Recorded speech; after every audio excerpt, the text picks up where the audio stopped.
Só para finalizar, com relação à Venezuela,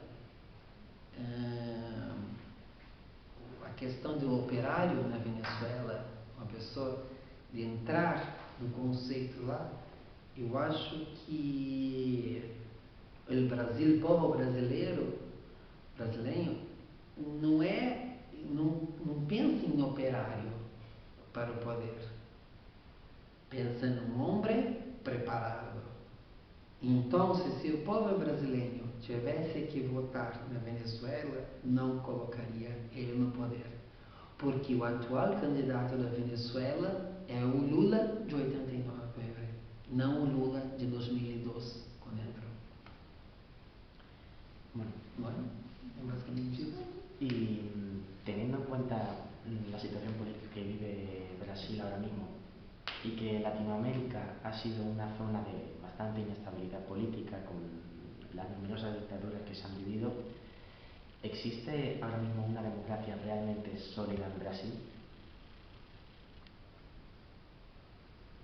Es difícil.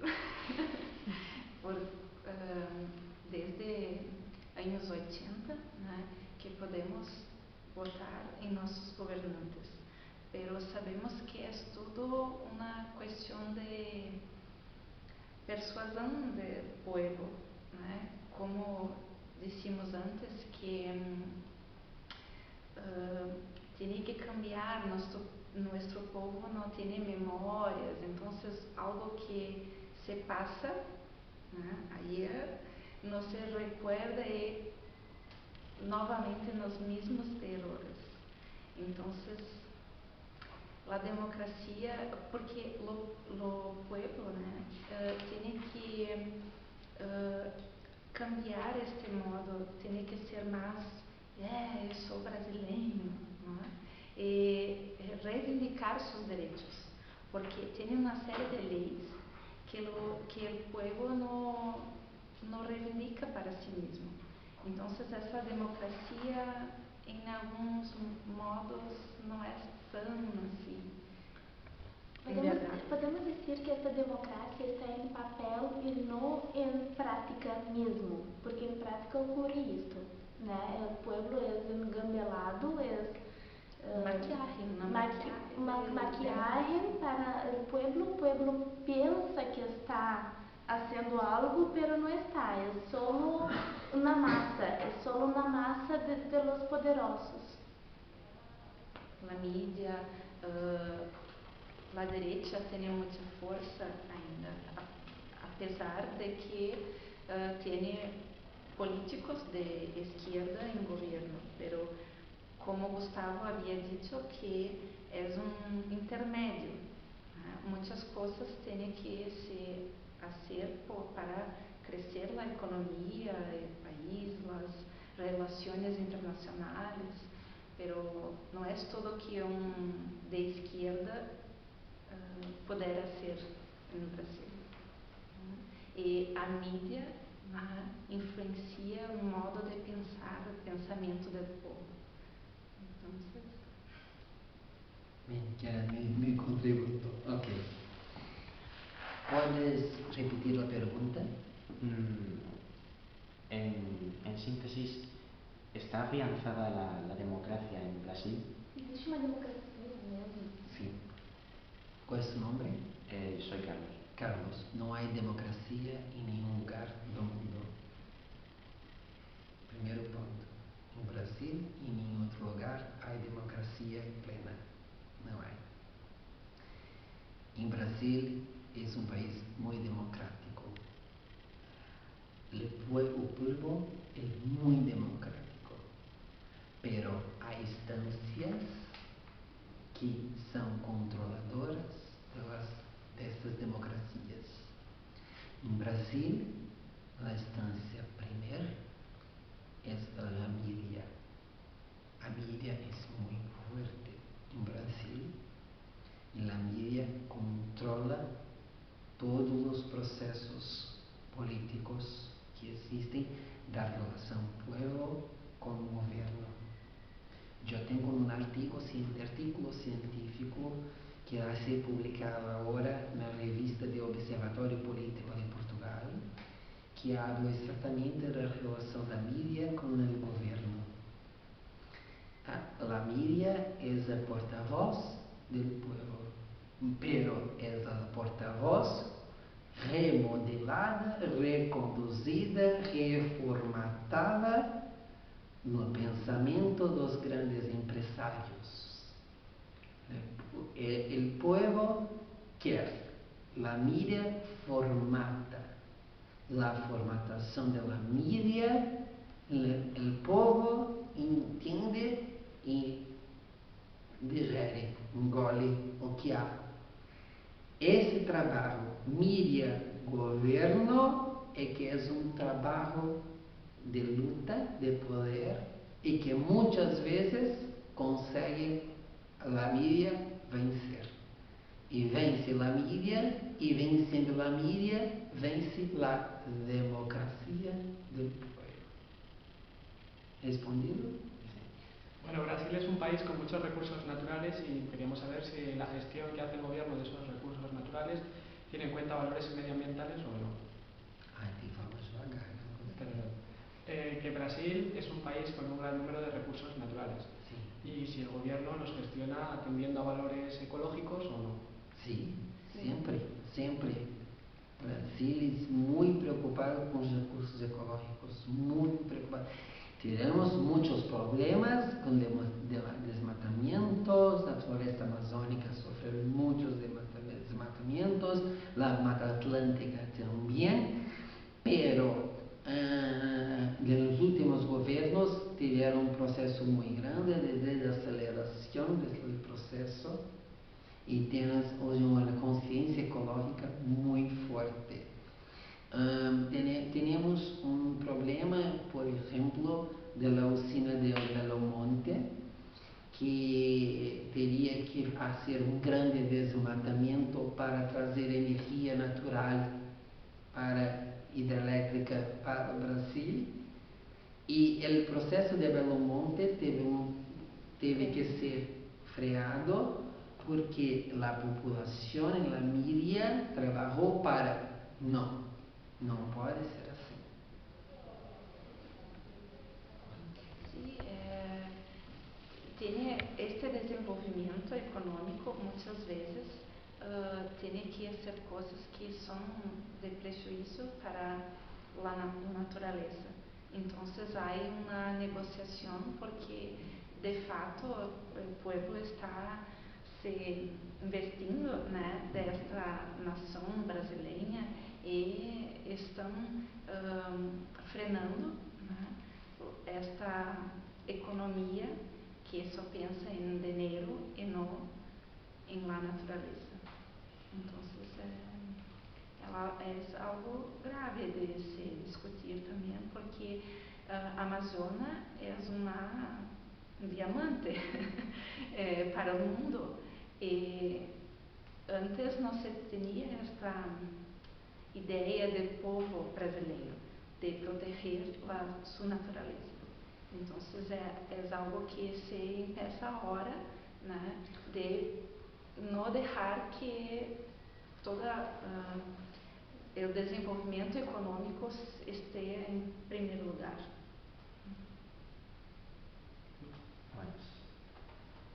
Bueno, antes habíamos hablado del gobierno de Lula da Silva y ahora nos gustaría saber cuáles son las principales diferencias en unos pocos puntos, muy resumidas, entre el gobierno de Lula da Silva y lo que está llevando a cabo Dilma Rousseff. Así que es un gobierno muy cercano un de otro, porque son casi las mismas personas que continúan de gobierno, porque na verdade el presidente es solo la persona que está ali naquele lugar, né?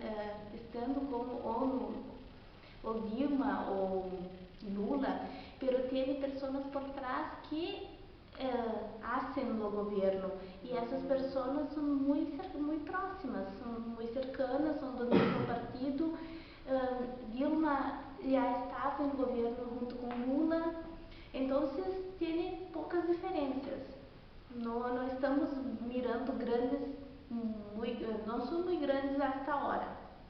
Talvez daqui a pouco apareça algo muito diferente, mas por enquanto é quase o que Lula estava sendo. Uma continuação, né, dos planos de governo e se manteniendo para o desenvolvimento econômico no Brasil. As políticas são da continuidade, pero Dilma é mais rígida que Lula, menos social. Lula é mais amistoso, mais simpático, mais próximo ao povo que Dilma. Dilma é mais autoritária, pero as políticas são de continuidade. Dilma, se há um problema em um governo, Dilma corta.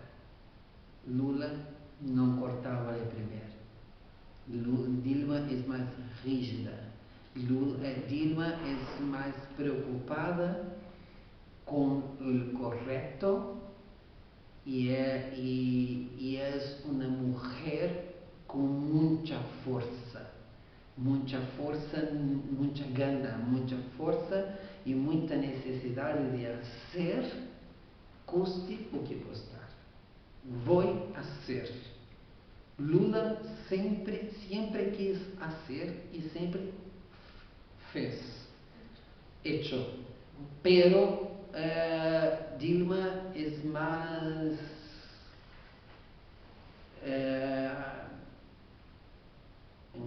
eu penso ayer morreu Margaret Thatcher e Dilma tem uma postura muito semelhante de Margaret Thatcher com relação à postura personal. Não com políticas, mas de postura física personal. Age, faz.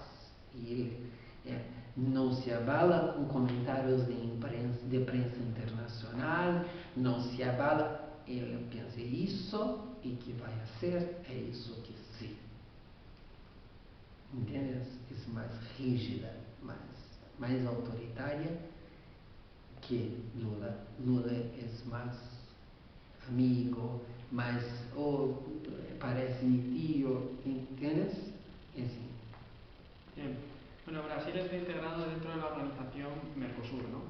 El otro día, entrevistando a Bruno Aillón, un profesor de la Complutense, nos decía que Mercosur se le había quedado pequeño a Brasil, que Brasil debería asociarse, por ejemplo, con los BRIC. ¿Compartís esta opinión o creéis que Brasil necesita organizarse dentro de Mercosur? Compartimos esta ideia, porque Brasil pode mais. É um país muito grande e já tem negócios com China, então, por que não pensar maior? Pero penso que uma coisa não está relacionada à outra. Penso que pode fazer políticas com o Mercosul como um país geograficamente dentro do Mercosul e penso que tem também outras questões que podem ser em âmbito não focacionadas em Mercosul. Penso que Brasil pode agir como o Mercosul, inclusive para dar mais força aos outros países do Mercosul, pero penso também que pode pensar como país solo em outros assuntos direcionados a uma escala mundial. Por exemplo, quando trabalhamos com direitos humanos, penso que o Brasil pode estar junto com o Mercosul para trabalhar, para ter mais força em decisões junto a órgãos como a ONU. Quando trabalha com questões econômicas, de movimentos, de câmbios financeiros e câmbios de importações, o Brasil tem que estar mais próximo do BRICS. Eu acho que as ações, hacen las Não se reacciones. exclui. Eu acho que uma coisa não exclui a outra. Ya no, vale. Y No, yo. Bien, Brasil se podría decir que está de moda. Va a organizar grandes eventos internacionales, por ejemplo. Va a organizar grandes eventos internacionales. Por ejemplo, este año las JMJ, el año que viene el Mundial de Fútbol, en 2016 los Juegos Olímpicos. Uno de los temas que se ha puesto en duda es el de la seguridad. ¿Creéis que la seguridad se está solucionando, se está intentando mitigar ese problema que se dice desde Europa? Y en segundo lugar, ¿cómo creéis que va a repercutir estos eventos en la economía y en el papel de Brasil en ello? Posso falar primeiro? Penso que, muito crítico que vou falar agora, mas penso que depois do campeonato de futebol e depois da Olimpíada, Brasil entra em crise. Porque penso que o Brasil está a gastar muito dinheiro para isso e depois não tem como se sustentar para manter. Penso que o Brasil terá uma grande crise depois de 2016. Primeiro ponto. Sobre segurança. Estão trabalhando para manter a segurança e penso que a segurança está garantida para os eventos. Pero pienso que o principal problema não é a segurança, mas sim,